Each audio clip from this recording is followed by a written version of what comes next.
Kārli, No. ja tev tagad būtu jāizvēlās 6000 eiro vērtībā starp divām mašīnām, starp šito Ford Granada un šito Ford ST, kuru tu izvēlētos un kāpēc?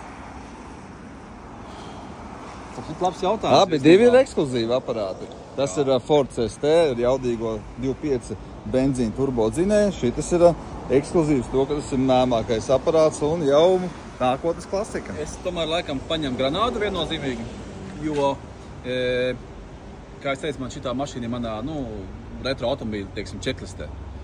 Un šitās mašīnas vēl diezgan daudz var dabūt. Viņas daudz patiesībā uz ielām. Šitās palikuši ir maz. Un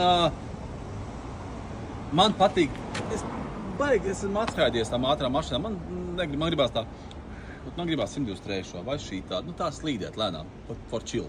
Jā, šitas ir īsts kruīzers. Tā kā ierakst komentārā, kuru tu izvēlētos, šāda Ford Granadu vai šāda Ford ST 2.5 turbo dzinēja. Tā kā rakst komentārā, kurš būtu tavs favorīts un, protams, kāpēc tas būtu tavs favorīts. Tieši no Fordiem.